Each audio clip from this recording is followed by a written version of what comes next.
Hello and welcome to our lesson of social science in Social and Political Life book, chapter number 2 of class 8th, Understanding Secularism. You are with Arvind Kumar. Today we will discuss chapter number 2, Understanding Secularism in detail, that what is secularism and why we need it in a country. So let's see the content what we are going to discuss in this chapter. First of all, we have what is secularism, why it is important to separate religion from the state, what is Indian secularism, and glossary points of this chapter we will discuss one by one. So here we comes to first point, what is secularism. So in simple words, if we want to understand this secularism, we have to say that secularism means a state without any official religion. Meanwhile, when there is no official religion in any of the state, that state is considered as a secular state, and people of the country, they are given complete freedom to follow any religion. It means that people have freedom to choose any of the religion. They can change any religion, they can adopt any religion, they can participate in any of the religion, they can follow any practice, any belief of any religion in the country with equal respect. So here in the next slide you can understand about this secularism more by taking the example of India, that in Indian constitution people are given freedom of their religious beliefs and practices. Religious freedom is there for all in the country, and state is separated from the religion. So in India we don't have any official religion. We respect all the religions of the country. It is given in our Indian constitution. In Indian constitution, this is one of the basic feature of Indian constitution, that it guarantees the freedom of all the religions. We read in our last chapter about fundamental rights. In fundamental rights we discussed a right to freedom of religion. That means that people in the country have full freedom to practice any of the religion in the country. There is no official religion. When you have to understand this, you have to understand in a simple way that secularism refers to freedom of religion and no official religion in the state. Now coming to next slide, here we have why is it important to separate religion from the state. Means why we need to separate religion from the state. As you all know that in any of the country, in any of the state, some political groups, majority religious groups, ethnic groups rule the country. So it is required to separate religion from the state, because if one majority community is ruling in the country, and if that majority religious group misuses the power in the state, that may harm the respect and dignity of other minority religious groups. So here the first point in this favor, that why we separate religion from the state, is that majority religious groups have political powers in the state. It might be majority of one religion, like Hindu, like Muslim, like Christianity, like Jainism, etc. So the country which has majority of religious group in power means they form the government, and there is a possibility of misusing the power. That's why it is decided in Indian Constitution to separate religion from the state, so that there should not be any possibility of interference of state authorities in the religious matters. Here in the second point, you can say that majority religious group may misuse their power and financial resources to discriminate, to coercion, and at times killing of the religious minorities. We had already seen in some of the countries that in those countries religious groups, they faced discrimination, force by the majority groups, and which led to massacre, deaths of the people, deaths of the minority groups, and discrimination with the minority groups. If we see an example of our neighboring country Sri Lanka, in that Sri Lanka, Sinhalas, they are the majority people, and they adopted Buddhism as their official religion in the country. So in that country, Indian Tamils and indigenous Tamils of Sri Lanka, they are deprived from their rights, which resulted civil war in that nation. So there is more possibility of misusing the power by the majority group. Hence, government has decided, Indian Constituent Assembly makers, they decided to separate religion from the state. The third point is the tyranny of the majority and the violation of fundamental rights that can result is one reason why it is important to separate the state and religion in a democratic societies. Here it refers that if we will not separate religion from the state, there would be violation of fundamental rights of the people and more possibilities of the amendments in the constitutional procedure by the members of the majority group. So here it refers that it is required to separate religion from the state. The another is that we need to protect the freedom of individuals to exit from their religion, because it happens that if majority religious community is in power and is interfering in religious matters of the people, people may exit, they may change their religion in bulk. Okay, so to maintain their freedom of religion, it is required to separate religion from the state.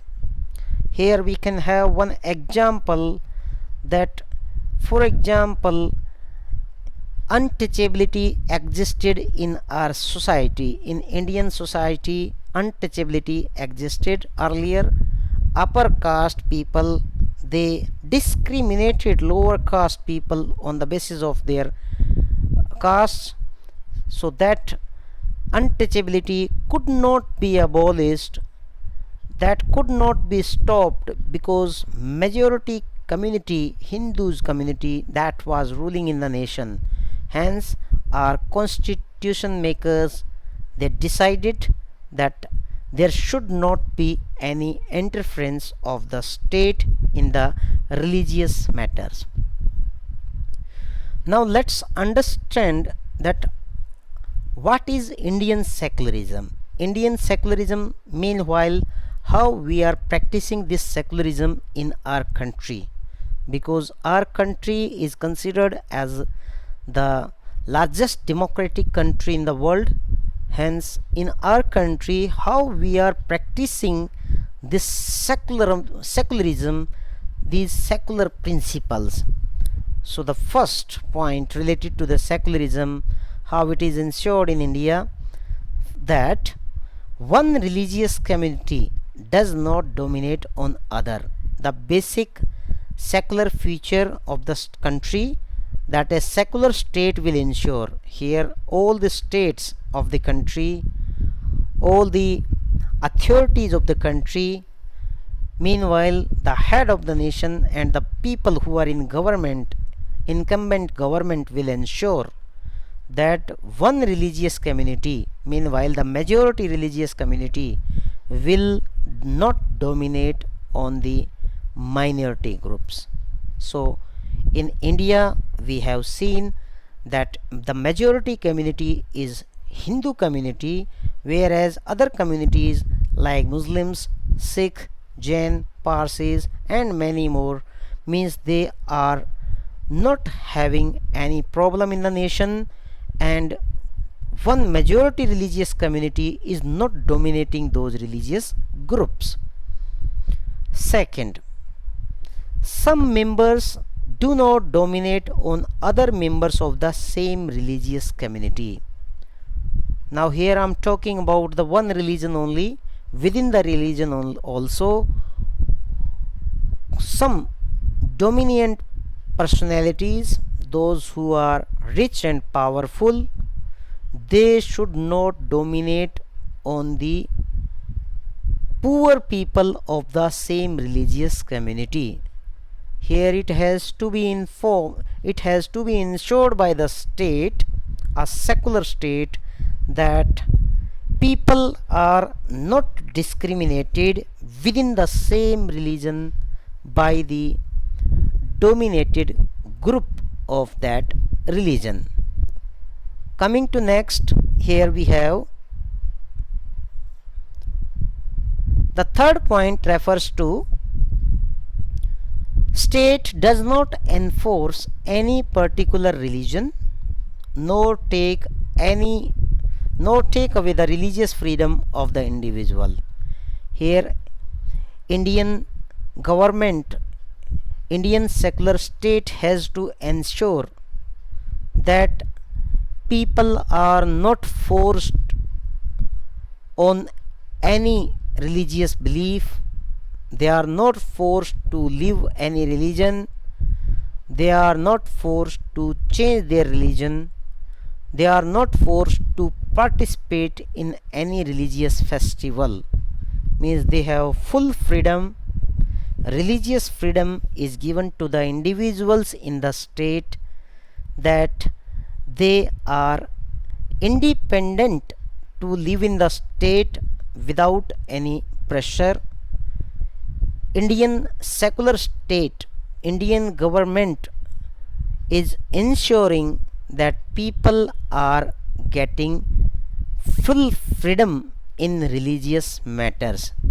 So in India we can say that we have established secularism. That is why our country is known as unity in diversity. Here it refers that in country we have many religions. All religious people are living together. Hindu, Muslim, Sikh, all people, Jain, Parsis, are living together in the same community. We visit temples, visit gurudwaras, visit mosques, we visit, you can say, fire temples and all religious places. Here in our country, Indian people, they celebrate all the festivals of the nation without any discrimination. They enjoy these festivals and learn a lot. That shows their brotherhood, that shows their fraternity, that shows that we all are living in a family. So this feeling of family is a result of secularism in India.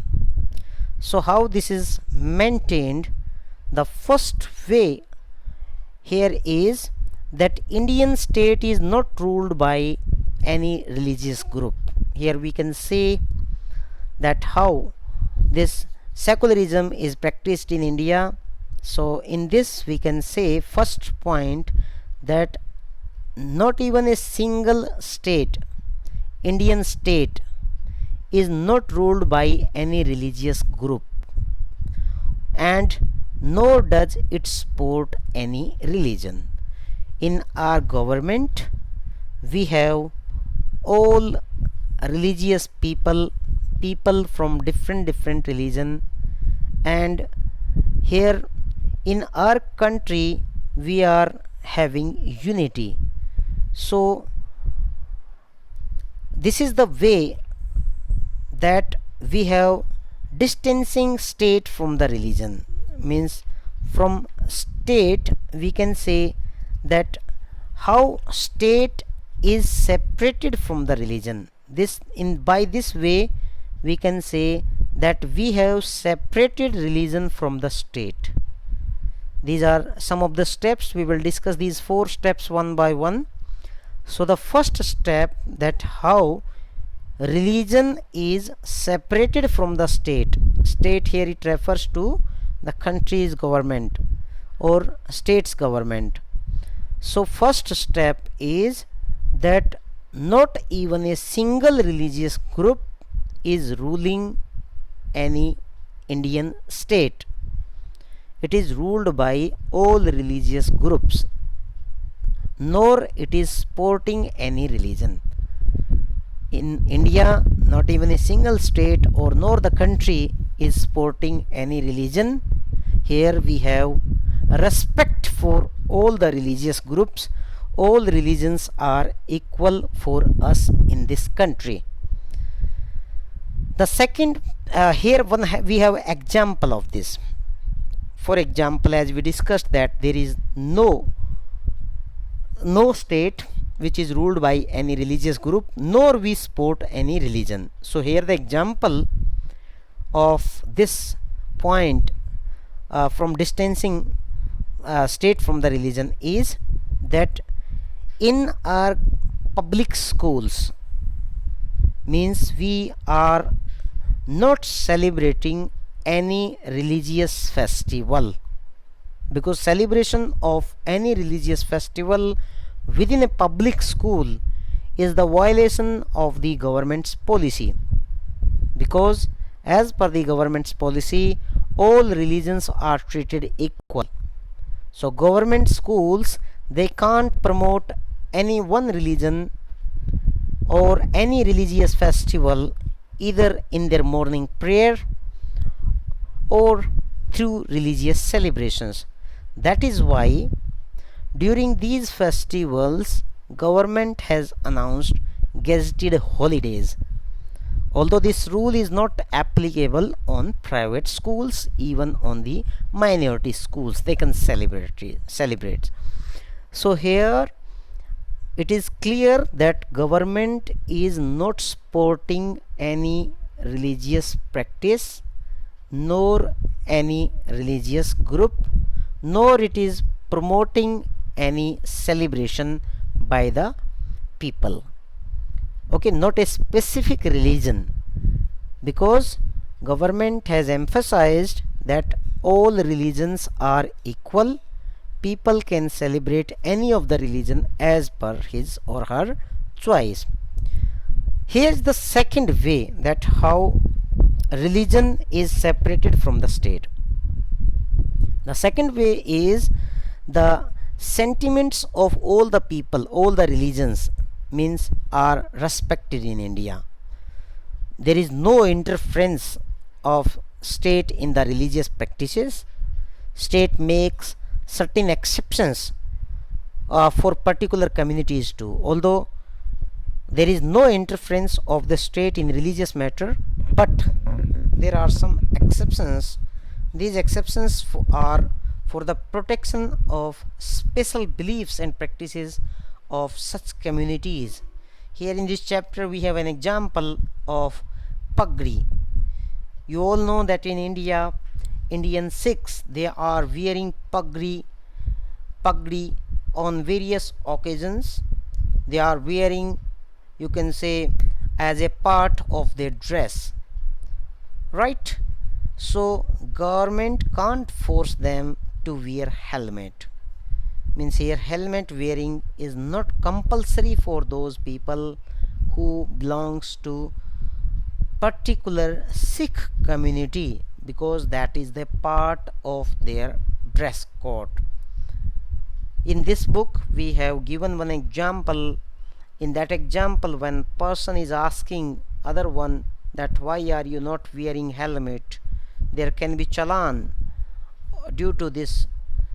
So he denied and make him understood that for Sikhs government has given exemption of wearing helmet because they are wearing pagdi for their protection. Coming to the third way, that in India untouchability is banned by the government. Here now you have to understand first what is untouchability. Untouchability refers to discrimination by the upper caste people on the lower caste people. Okay, means earlier in our society, before the independence, from hundreds of years or from many decades, this untouchability existed. People of some communities, they were not allowed to enter in the society without any intimation. Even they were treated inferior, they were not given equal respect in the society.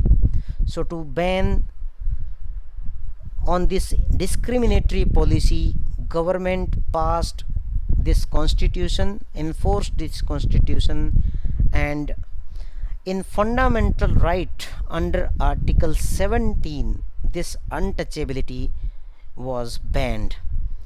Okay, now people can't discriminate others on the basis of this caste and status, caste, religion or status.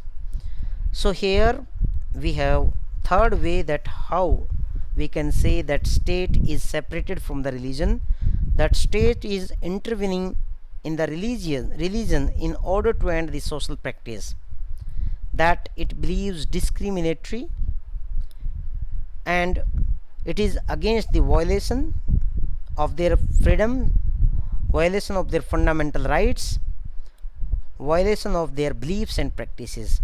So the intervention of the state can also be in the form of the sport.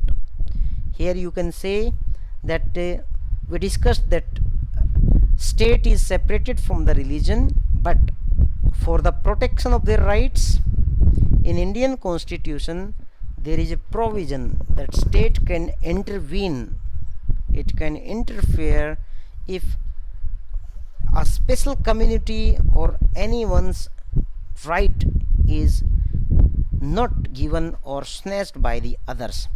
Indian constitution intervened the Hindu religious practices in order to abolish this untouchability. That's why in our constitution this untouchability, ban of untouchability in Hindu society means that was accepted and enforced. The fourth way, that Indian constitution grants some rights to some of the religious communities to set up their own educational institutes. You might have heard that there are some educational institutes of the minorities, minority groups, Jainis, Buddhism, Sikhism, Muslims. They are considered as the minority group in the country. So these minority groups can set up their educational institutes even government is giving financial aid to these educational institutions on preferential basis. Means if they are promoting the culture of their religion, they are given financial aid, help, money power from the government of India. Here you have to understand, in this chapter there is a difference. It is one example is given related to the secularism in United States of America. That in United States of America, Constitution prohibits the legislature from making any law respecting an establishment of religion. It prohibits the free exercise of religion. In here, this establishment word refers to that the legislature can't declare any religion as the official religion, nor can they give preference to any one religion like India. In USA, the separation between the state and religion means that neither the state nor the religion can interfere in one other's matter. Although in Indian Constitution, if we see the difference, that intervene power is given only to protect and support the interests of the minority groups, right? So this example is also given in the chapter. Here we have to understand that how Indian secularism is different from USA secularism. In simple terms, it is written that this is because, unlike the strict separation between the religion and the state in American secularism, in Indian secularism the state can intervene in religious affairs, but only to protect their rights, to support the minority community, and stop any coercion or any, you can say that, if their right is snatched. Meanwhile, if there is any violation of their religious right, in that case only in India it can intervene. Here we have one fact about France. In France, that is given in the chapter, that in France in 2004, French government passed a law banning the students from wearing any conspicuous religious or political sign. It was banned in schools, colleges and universities, or the symbols such as Islamic headscarf, the Jewish skull cap, the large Christian crosses. Okay, these were banned in French schools, colleges and universities. Although there was lot of resistance, lot of protest from the immigrants who were mainly from the former French colonies of Algeria, Tunisia and Morocco, because these three states, these three countries were under the French dominions in 18th 19th century. Okay, in 19th century France had control over these states, so many French people, they lived in France and they studied in these areas, these universities. Although one another incident also took place, that in 1960s France had faced a shortage of workers. Therefore it had provided visas for these immigrants to come and work in the country because of the shortage of workers in the nation. So these people of Algeria, Tunisia and Morocco, they were asked to come and work in these countries. Although the daughters of these immigrants, those who were wearing hand scarves while attending the school, so government passed a new law that they could not wear these hand scarves, and those who opposed, they were expelled from the school. Here is some glossary of this chapter. You have to understand these three important terms which are given. First is coercion. Coercion here it refers the force used by the legal authority like the state. Here, when somebody is forced by the other, in refers to this chapter, we can say the force used by the authorities in any of the matter, that is called coercion. The second one is freedom to interpret. Freedom to interpret, that all persons shall have to understand things in their own ways. Okay, in this chapter's context, it refers to the person's liberty to develop their own understanding and meaning of their religion they practice. So they have freedom to interpret their religion. Intervene. We heard this term that state can intervene in the religious matters. So here intervene refers to state's effort to influence a particular matter in accordance with the principles of the constitution. So in this chapter we have discussed about our secularism in detail. In secularism, I'm just recapitulating that secularism refers to a state which does not support any religion, where all religions are equal. In secularism, there is no official religion of the state.